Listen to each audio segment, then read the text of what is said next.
Hello friends, आज की इस रिवीजन वीडियो में प्रश्न नंबर 27 है। श्रीमती गिरी ने 1 दर्जन चूड़ियां खरीदी। एक दिन वह सीढ़ियों से फिसलकर गिर गई। ज्ञात कीजिए इनमें से कौन सा एक अनुपात टूटने वाले तथा न टूटने वाले चूड़ियों का नहीं हो सकता है। श्रीमती गिरी ने 1 दर्जन चूड़ियां खरीदी। 1 दर्जन का मतलब कितना होता है भैया? 1 दर्जन का मतलब 12 चूड़ियां होता है। ये पूछ रहा है कि ज्ञात कीजिए कि इनमें से कौन सा अनुपात टूटने वाले तथा न टूटने वाले चूड़ियों का नहीं हो सकता है। नहीं हो सकता है का मतलब देखिए, तो सही अनुपात वो होता है जिसके अनुपात के योग से संख्या का योग पूर्णतः विभाजित होता है। यहाँ पे लिख देते हैं।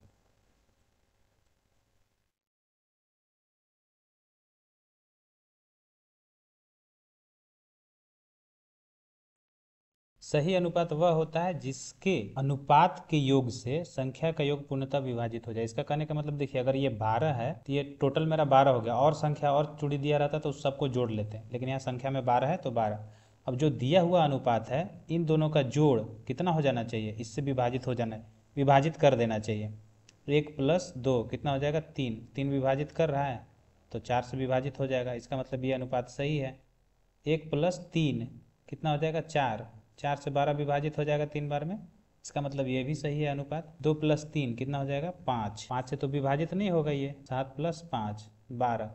12 से ये एक बार में विभाजित हो जा रहा है। इसका मतलब है कि चूड़ी का अनुपात टूटने वाले और न टूटने वालों का अनुपात सही अनुपात वह होता है दिया हुआ संख्या में अनुपात के संख्या के योग से विभाजित हो जाए।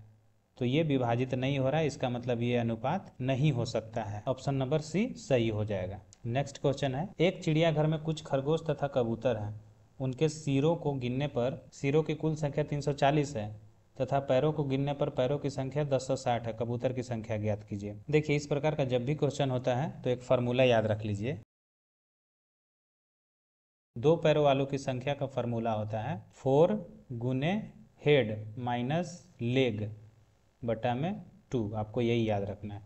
तो यहाँ से देख लीजिए क्या क्या दिया हुआ है। इस फार्मूला से निकालेंगे तो क्या हो जाएगा? 4 गुने हेड, हेड कितना है?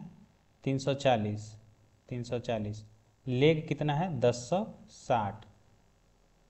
2 से भाग कर देंगे, कितना हो जाएगा? 4 0 0 हो जाएगा, 4 चौका 16 हो जाएगा, 4 3 12 और 1 13। 1360 माइनस 1060 बटा में कितना हो जाएगा? 2 हो जाएगा। 1360 में से 1060 जाएगा तो 300 बच जाएगा। 300 को 2 से डिवाइड कर देना है, 150 आ जाएगा। कबूतरों की संख्या, 2 पैर वाले कबूतरों की संख्या पूछा है, 2 पैर वाला की संख्या कितना हो जाएगा? 150। इसका आंसर हो जाएगा 150। अगर इसमें पूछता कि खरगोश की संख्या कितना है तो 150 घटाए थे टोटल में से, टोटल सिर में से 340 सिर है और घटाए थे 150, तो निकल के आ जाता है मेरा 190 आ जाता है। वही इसका आंसर हो जाएगा। अगला क्वेश्चन है, एक इंजन बिना किसी डिब्बे के 20/3 मीटर पर सेकंड की चाल से चलता है। ट्रेन की गति में कमी इंजन से जुड़े डब्बों की संख्या के वर्गमूल अनुक्रमानुपाती है। यदि केवल 4 डिब्बे इंजन से जुड़ता है तो इसकी चाल 50/9 मीटर पर सेकंड से घट जाता है, मतलब इतना हो जाता है 4 डिब्बे जुड़ जाने के बाद। तो ज्ञात करना है कि अधिकतम कितना डिब्बा ये इंजन खींच सकता है। इस प्रकार के क्वेश्चन को देखिए कैसे बनाते हैं। जो दिया हुआ है उसको लिख लेते हैं। ट्रेन की गति में कमी है, मतलब v से हम दिखाएंगे वेलोसिटी, v से दिखाएंगे वेलोसिटी में कमी है। अब किसके अनुक्रमानुपाती है? अनुक्रमानुपात मतलब प्रोपोर्शनल है, जुड़े डिब्बों की संख्या के वर्गमूल। इसमें जुड़े हुए डिब्बों की संख्या के वर्गमूल के अनुक्रमानुपाती है। मतलब डिब्बों की संख्या W से दिखाते हैं। W का मतलब होता है वैगन, वैगन का मतलब होता है ट्रेन का डब्बा, ट्रेन का खुला डब्बा जिसमें सामान भर के ले जा सकते हैं। एक होता है बोगी, बोगी जिसको आप लोग बोलते हैं बोगी, वो होता है जिसके नीचे पहिया लगा हुआ रहता है, एक डब्बा जिसके नीचे पहिया लगा हुआ रहता है, सस्पेंशन लगा रहता है, उसको एक जगह से दूसरे जगह ले जा सकते हैं, उसको बोगी बोलते हैं। वही जब उसमें बैठने की व्यवस्था कर देता है और अच्छा खासा उसमें सुविधा देता है तो उसको कोच बोला जाता है। ये अंतर है। तो यहाँ पे ट्रेन का डब्बा का मतलब है वैगन जुड़ा हुआ है, बोगी जुड़ा हुआ है, उससे डिनोट करने के लिए इसे लिखे हैं। अब इसमें आगे क्या कहता है, आपको पता है कि जब भी प्रोपोर्शनल को हटाते हैं तो कोई ना कोई एक कांस्टेंट देना होता है। यहाँ पे कांस्टेंट ये के हम मान लेते हैं और डब्लू का डब्लू मान लेते हैं। ट्रेन में गति में कमी हुआ है। गति में क्या कमी हुआ है? गति में कमी। गति में कमी कितना हुआ है, मतलब वेलोसिटी में क्या कमी आया है, इसको निकाल लेते हैं। तो पहले था 20/3, घट के कितना हो गया? 50/9। कितना घट गया है? 3 9 का एलसीएम 9 हो जाएगा और 3 से 3 3 3 9 20 3 60 और 50 है तो 50 10/9 मीटर पर सेकेंड। मतलब जो कमी आया है, कितना कमी आया है, 10/9 मीटर कमी आया है। गति में कमी इतना आया है, कितना डबल लगाने से, 4 डबल लगाने से। तो 10/9 हुआ है, कितना डबल लग गया है तो 4। तो 10/9 बराबर के, यहाँ पे 2 वर्ग, 4 का वर्गमूल 2 हो जाएगा, 2 से कट जाएगा 5 बार में, तो के का मान यहाँ से निकल जाएगा। के का मान कितना निकल के आ जाएगा, तो 5/9। के का मान, ये कांस्टेंट का मान निकल के आ गया। अब हमें देखना है कि अधिकतम कितना डब्बा खींच सकता है। तो अधिकतम हम इतना डब्बा लगा दे रहे हैं, इतना डब्बा कि ट्रेनें रुक जाए। मतलब वेलोसिटी को हम कितना कर दे रहे हैं, 0 कर रहे हैं। जब वेलोसिटी को 0 कर रहे हैं तब देखते हैं कि ये कितना आ रहा है वेलोसिटी को 0 करने पर। तो 20/3 मीटर पर सेकेंड के चाल से चल रहा है। इसका मतलब हम कमी कितना कर दे रहे हैं, इतना ही का कमी कर दे रहे हैं। v जो डिनोट किया हुआ है, इस तो मेरा निकल के आ गया, फार्मूला निकल के आ गया है ये वाला। तो v जो यहाँ पे एरो का जो साइन है, नीचे का एरो का साइन, इसका मतलब है कि कमी हुआ है। तो हम कमी कितना कर दे रहे हैं, 20/3 कमी कर दे रहे हैं। इतना कमी कर दे रहे हैं कि ट्रेन रुक जाए। अब k का मान कितना दिया हुआ है, इस k का वैल्यू पुट कर देंगे तो ये दिया हुआ है 5/9। और बॉगी अधिकतम कितना ले जा सकता है हमको नहीं पता है, हम निकाल के देख रहे हैं। अधिकतम हमें कितना निकालना है, W का मान निकालना है यहाँ पे। आगे जब देखेंगे तो आगे सॉल्व करेंगे, क्या हो जाएगा, 5 से 5 चौका 20 कट जाएगा, 3 तरीके 9। तो जो W है, W का जो मान आएगा अंडर रूट में 4×3 12 हो जाएगा, क्रॉस मल्टीप्लाई हो जाएगा।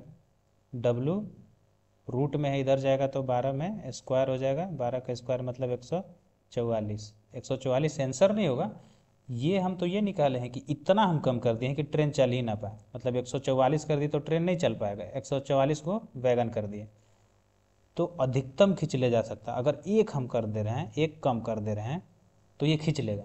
144 से तो नहीं चल पा रहा, एक को कम कर देंगे तो चल पाएगा। इसका मतलब अधिकतर कितना डब्बा हम लगा सकते हैं, 143 लगा सकते हैं। ये हो जाएगा आंसर। नेक्स्ट क्वेश्चन है, ये लास्ट क्वेश्चन है अनुपात समानुपात का। 2 मोमबत्ती है जिसकी समान लंबाई है, उन्हें एक साथ जलाया जा रहा है। पहली मोमबत्ती 8 घंटा में जलकर समाप्त हो जाती है, दूसरा 6 घंटा में समाप्त हो जाती है। यह मानते हुए कि प्रत्येक मोमबत्ती अलग अलग दर से जल रही है। जलने के कितने देर बाद पहली तथा दूसरी मोमबत्ती की लंबाई का अनुपात 3:1 होगा।